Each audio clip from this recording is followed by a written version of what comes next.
I am tired. Yeah. I'm not functioning. And I'm telling you, when it's that time of the month, I feel like I should just have the whole week off. Okay, so you did start. I have not started. Okay. I don't know if I've started. I started. You don't know if you started. Excuse me?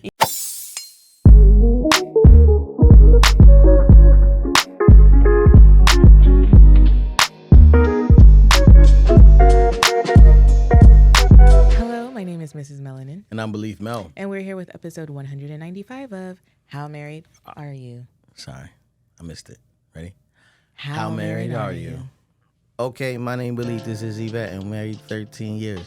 Live in California. We got 4 kids. Relationships scary. It's very necessary. Share our love and struggles. We ask how married are every Tuesday and Thursday, shawty.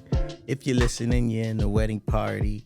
It's okay if you want to put your hands out. You got the questions. We got the answers. Chocolate baby. Hello. Chocolate baby story time. It's chocolate baby story time. 1, 2, 3, and you were just grooving like I was singing to you. Chocolate baby story time. What's going on? I am tired. Yeah. I'm not functioning. And I'm telling you, when it's that time of the month, I feel like I should just have the whole week off. Okay, so you did start. I have not started. Okay. I don't know if I've started. I started. You don't know if you started. Excuse me? Yesterday, I was not. But today, there was like faint, So then I'm kind of like, is this it? Because usually the first day just comes rolling in like a whatever. You asked for this information, and I'm sharing on public YouTube television. Baby story time. But we all know I'm PMSing, and I could be whatever. Yeah. So Okay, I so just need the week off. okay. So yesterday, if you weren't on Instagrams, Yvette let Uzi take a nap midday because That's what children do his age. No, they don't. Yes, they do. Whatever. Children take naps. Theo and Raya were taking naps at 4 years old. My chocolate baby story time. All right, so Well, I just need you to start telling stories more accurately, sir. okay. So You be Yvette, trying to leave important information can I out. talk? No. Anyway, Yvette has been complaining about how Uzi likes to stay up late every night and sneak up in her bed. But then she let him take a nap yesterday. Now, that's all good and well if you're also going to put that child to bed, right? Because you started a problem, right? So then nighttime comes around. I'm supposed to take Theo to hockey practice. I came home, made dinner. And then she was like, I'll take Theo to hockey practice. I'm like, no, you're not. Because you let Uzi take a nap today. And that fool was up. He was up. And so up that he was trying to convince you to let him sleep in your bed. But here's the thing. I just want to say this.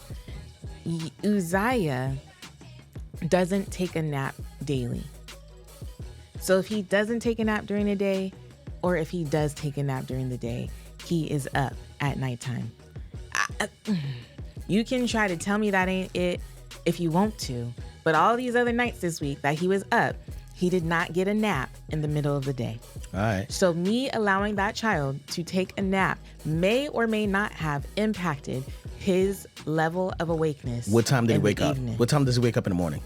He wakes up when other kids do, around 7:30. No, he don't. He wake up at 10, sometime 9. What? He wakes up late. Who? When? Today, did you have to wake him up or not? No. He was up at 8:46 a.m. this morning. Late. But what I'm saying is, are you saying he wakes up at 10 a.m. every morning? No, I'm saying some nights. Oh, when he sleep- stays up when he until stay- 11 o'clock. Amen. When he stays up late, he likes to sleep in. And I'm the one that's up with him. You act like you would be in bed if he weren't there. It don't matter.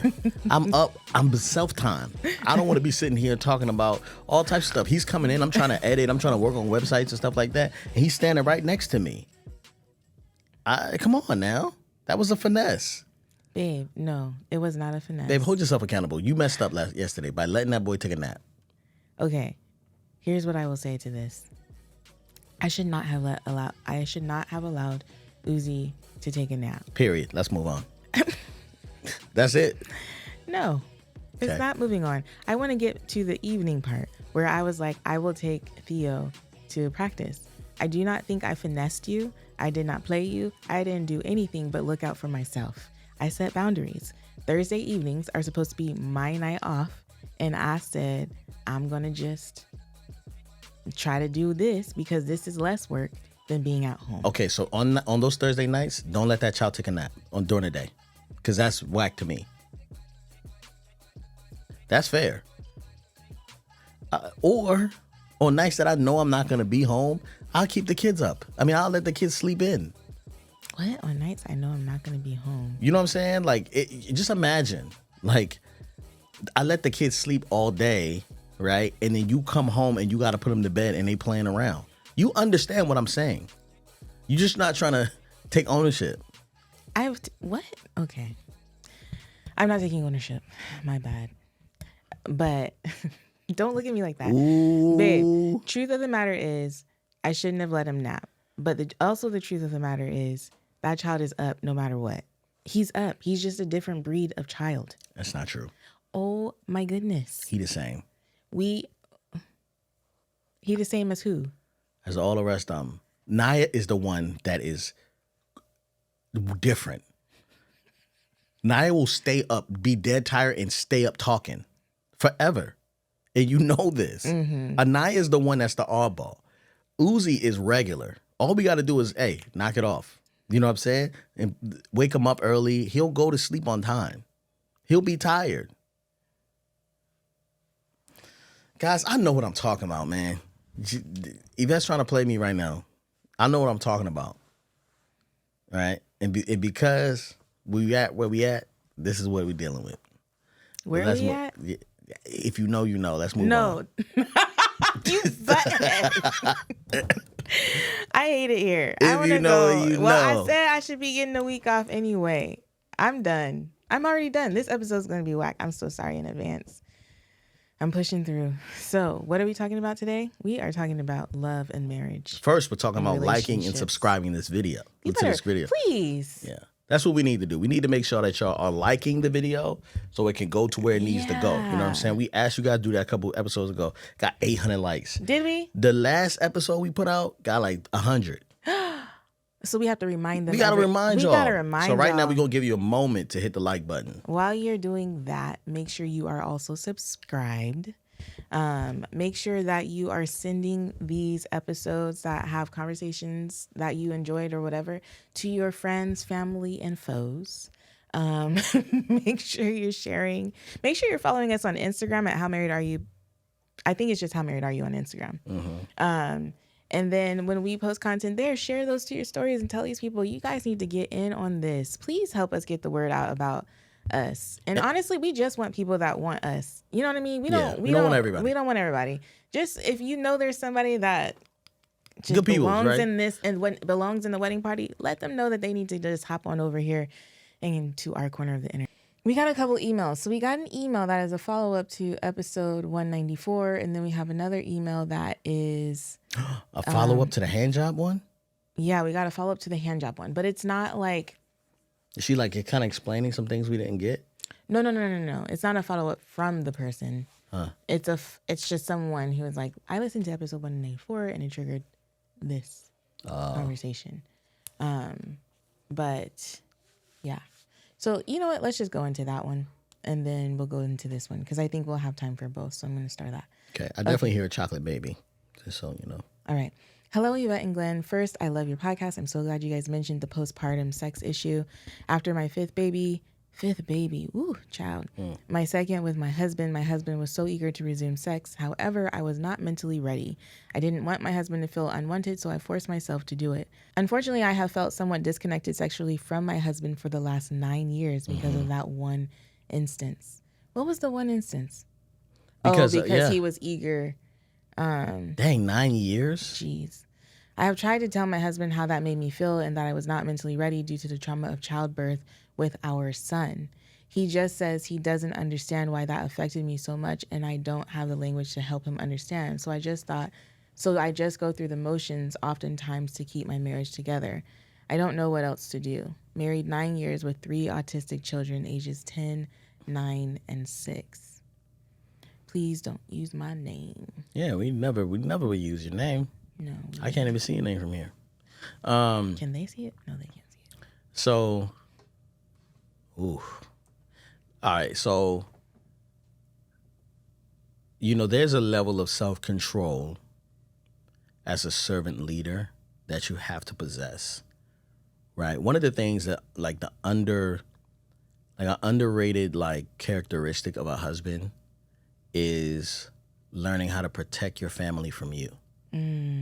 Say that and say more. You got to protect your family from yourself because you have ambitions, you have needs and desires, and you are leading. And sometimes you try to lead from in front, and other times you try to lead from behind. So you're pushing people forward in areas they're not ready to be in because you don't want to wait. And you're rushing people into seasons they're not built for yet. That's like an underrated characteristic is protecting your family from yourself, protecting your wife from your own desires. And it's always a conversation that most people are able to have with themselves, right? And a man, specifically a husband, needs this characteristic. Hey, me. Hey, self. Are you tripping? Man, I think I'm tripping. She's telling me she's not ready. Well, one thing I can't do is control her. I can't force her to do anything she doesn't want to do. So I'll be patient, right? And this is another thing. This goes with business. The mission is the same. When you know what you're built for, you know your mission statement, you know what your brand is for, right?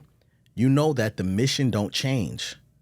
The plan changes based on who's down and who can carry what weight and what season they're in, but the mission don't change, right?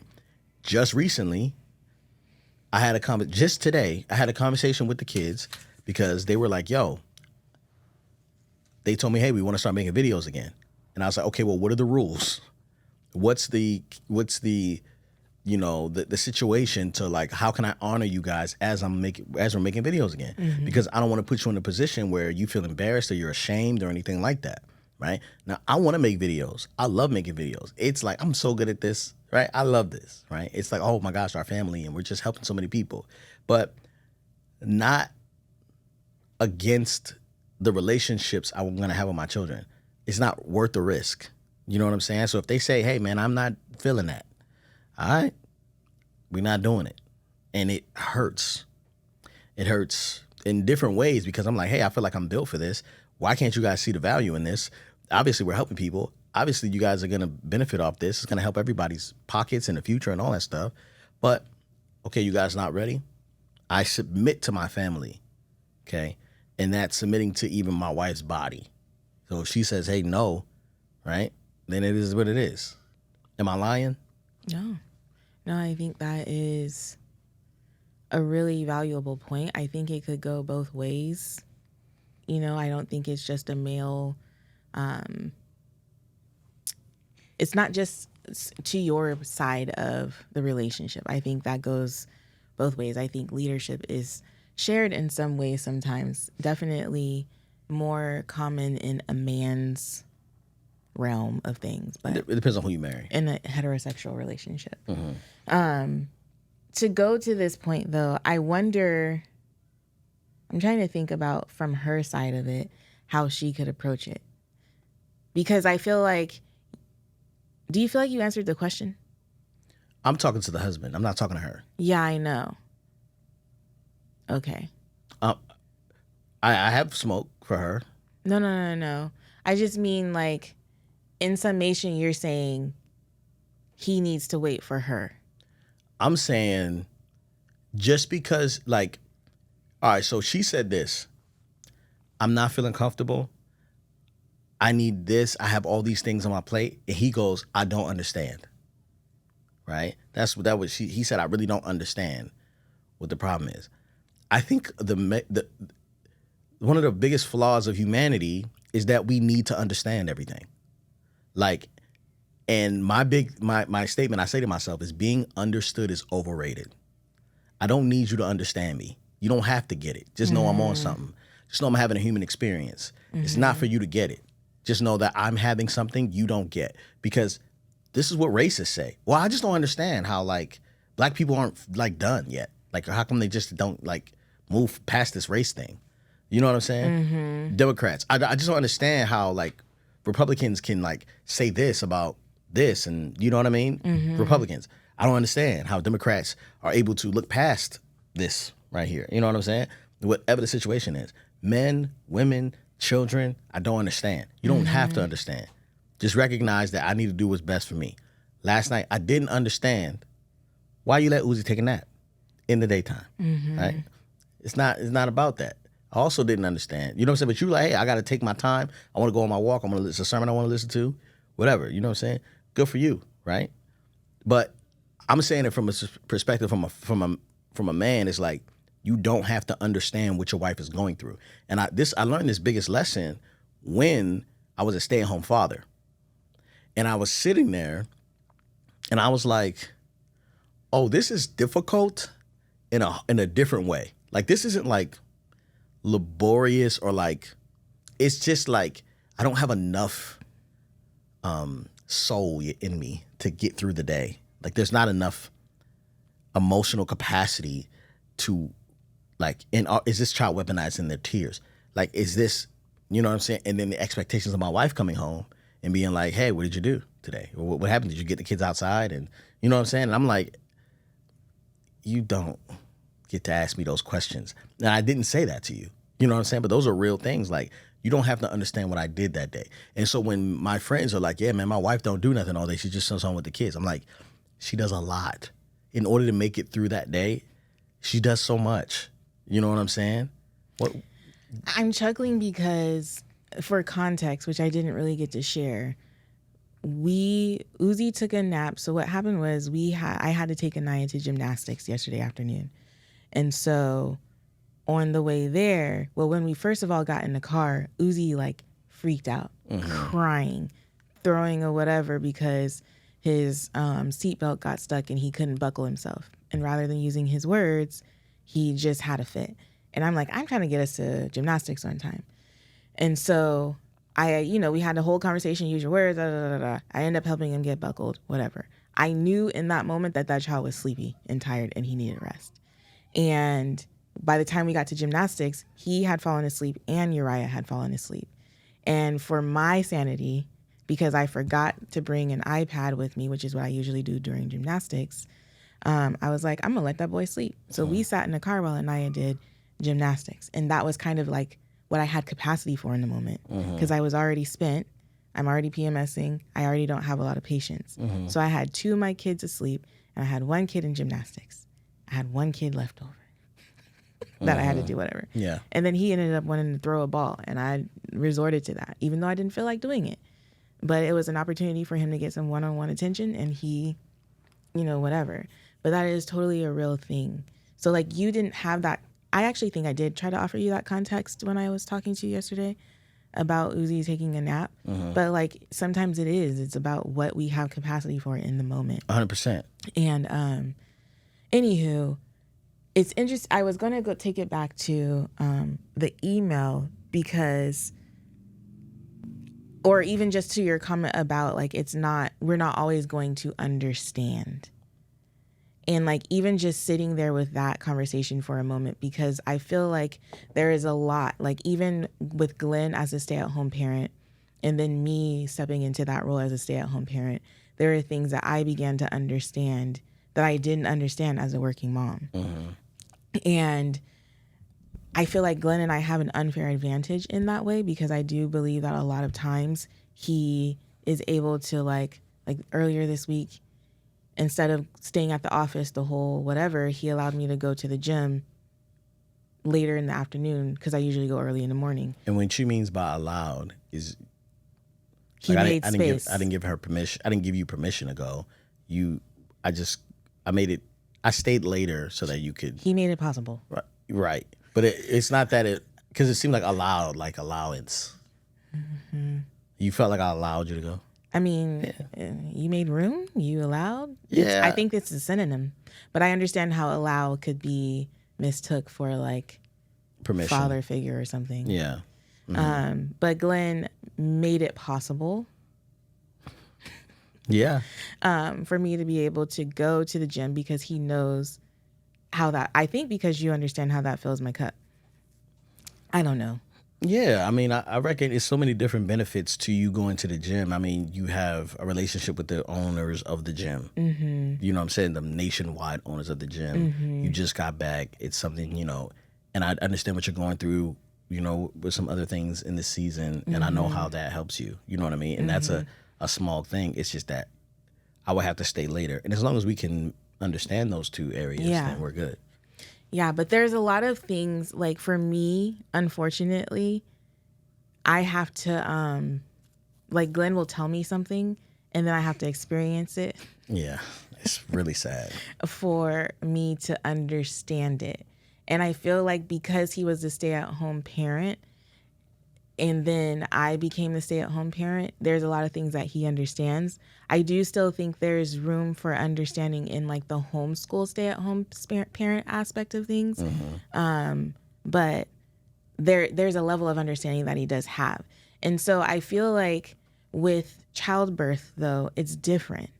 It's very different because I don't think a man will ever understand the mental and emotional and physical impact that has on a woman's body and how she then shows up in her body. And so for me, I'm listening to what you're saying and I'm like, I'm trying to think like, how can she help him understand? And I don't think there is any way for her to help him understand. However, I'm like, okay, well then how can she get herself to a place where she is then desirous of him sexually? And I'm thinking that, and she even says, she goes as far to say that because he like kind of pressured her into it and she just obliged, she no longer is, like desiring him in that way. And I think that one of the things that you do an excellent job of is creating a safe space for me. Like sometimes to a fault, I think. Yeah. Like to where it's kind of like I think we talked about this either last episode or 2 episodes ago, where you don't want to, I don't know, like always be the one pursuing or whatever because what? Well, I think. Sorry about the alarm back there, guys. We have goofballs in this neighborhood. But yeah, I think for me, like it what it seems like is that I could be, like, in pursuing you, right, sexually. I could possibly, like I don't like, so like you're sleeping or you're tired, falling asleep, and you're like, it's okay if you try to get some while I'm like falling asleep. And that for me, it just feels so icky. Like I feel like it's almost like, how will you be able to give consent in this way? You know what I'm saying? Like it feels gross to me. I gave pre-consent. You gave pre-consent. You know what I'm saying? But there's sometimes where you don't get, like, you know what I mean? I don't like it. You know what I'm saying? But sometimes I still do it. You know what I'm saying? Because I know it's like, man, she said, and you don't even know on the other side of the bed. I'm sitting there like, man, she said, go ahead. And I'm like, nah, man, but she's asleep right now. She obviously, and Uzi was just up, and she just got back from the gym, and she just had this conversation. You know what I'm saying? Like I'm like in my mind about it, And so like I don't want to put you in a position to where you have to protect yourself from me, because my job is to protect myself from you. I mean, I'm sorry, protect myself, protect you from me. Right? Even me, right? Now, in time, we will get better at this. The conversations will be easier. We'll figure out how to communicate in that way. You know what I'm saying? It'll be better. And we even tried, like, hey, man, if you down, just tell Google to turn the lights green. We did. And the lights was never green, y'all. Lights ain't never turned color. I think one time they did. I think one time. Yeah. It was like, I think, or was it the kids? Because I think I said, hey, Google, turn on the lights. And the lights were like a different color. I was like, what the hell is going on in here? Yeah. But here's the thing. I think she's in a place of unforgiveness. I think he screwed up massively. And he needs to apologize. I don't know if he can ever, I don't think he can ever understand. But a rule of thumb is like if you don't understand, proceed with caution, because you don't know what you're walking into, right? And if she has 9 years of being like, I'm feeling some type of way, and I'm carrying these children, and some of them are autistic, and it's not easy, and I'm still have bitterness. That's unforgiveness. Yeah.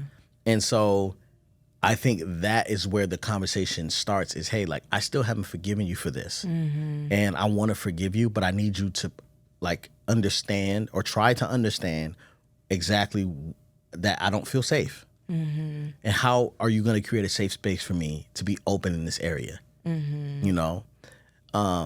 That's kind of the best advice I have for her, but I do feel like that's the smoke I had. It's like, you got unforgiveness and bitterness towards your husband, you know, and rightfully so. But 9 years of that is crazy. Yeah. I think that's one thing too, is that like him saying I don't get it and not even trying to understand or apologize is a whole thing. And I think it's necessary. There's definitely a necessary conversation that needs to have between the two of you that you're going to have to start, unfortunately. And it might require some therapy. It definitely requires some therapy. Yeah. Dang it. Oh, I do have my phone. How married are you, babe? That's what I was getting my phone for, to tell you. Talking about them things you threw away yesterday? No. That's a funny story, man. You're not going to tell that story? Babe, look at this. I tried to write a note to myself When you were sleeping? at 1:09 a.m. and I don't know what the hell I was What does it say? Walk around? Walk around bed to turn on CYE to at 1:09. Oh, you turned off Curb Your Enthusiasm. Oh, CYE is Curb Your Enthusiasm. Yes. Oh my gosh. So Glenn likes to fall asleep, and so sometimes he'll watch TV on the main screen, or sometimes he'll have his iPad, or sometimes he'll use his phone. Well, I woke up at 1:09 a.m. and I was just hearing something, and I was like, what the heck is this? So then I realized it's Glenn. He left Curb Your Enthusiasm on. So I didn't want to like disturb him, which I should have done. I think I might start doing that. I might just crawl over you and just be like, turn that off. Yeah. But instead of doing that, I got up out of my bed, out of my sleep, y'all, walked all the way around our king size bed to turn off his daggone device so that I could sleep in peace. And do you think that he was, actually, I do think you woke up as I was doing it. You're like, oh, sorry, babe. Do you remember that? Yeah, I felt bad. Did you? Yeah. And then, like, you were up a lot that night because you Oh my gosh, because I had to take a IAP. Take an IAP. And then at one point, I was facing you, snoring. Yes. And then you went, babe, can you turn around? And I was like, you're such a hater. And I remember being up. I was like, yeah, she's such a hater, man. And I'm turn such around. a hater for trying turned to off my sleep in TV, peace. turned off. And then that same night, I had to take Lily out because Lily fell asleep in our room. And she, like, once I was up, she was like, I gotta go pee too. Yeah. So I had to take her out. Yeah, you were up a lot that night. Ugh. Yeah, that's love. I appreciate Oh that. my gosh. Anyways, how married are you? Man, the dinner last night I put together was fire. You know what I mean? And then, did you like the Pharaoh and the little? Yeah. The whole thing was good. I was like, I never had, because it was just such a healthy meal. And I was like, but it was good. And then I was starting to think. What are you thinking? I'm thinking, babe, that you need to just cook dinner. Oh, yeah. Wow. Wow. You just need to be the cook.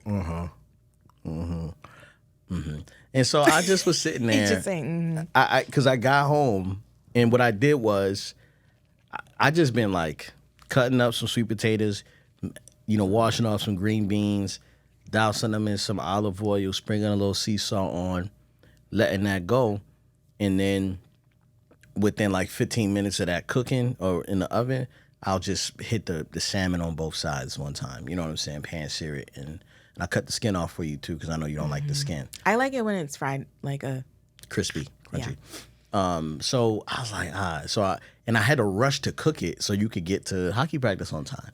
And so That was just, I'm just out here trying to make sure you're good, I made. You take really good care of me, my love. Appreciate it.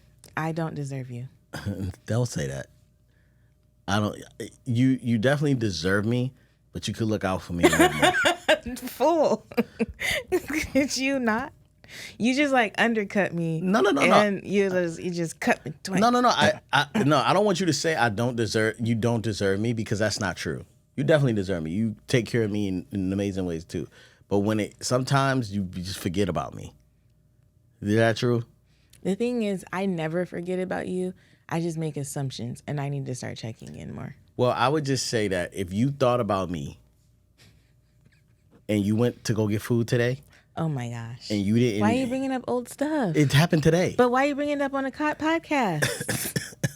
Because I don't think you saying like, oh, I don't deserve you. I think that was like a overestimated statement, like an over-exaggerated statement, so you can make it seem like, But let's just talk about it real. I do deserve you. I just deserve also. I mean, you do deserve me, but I deserve you also to make sure that if you're going to go get yourself some food, give me some food. I love you. All right, love you too. And that's just how married we are.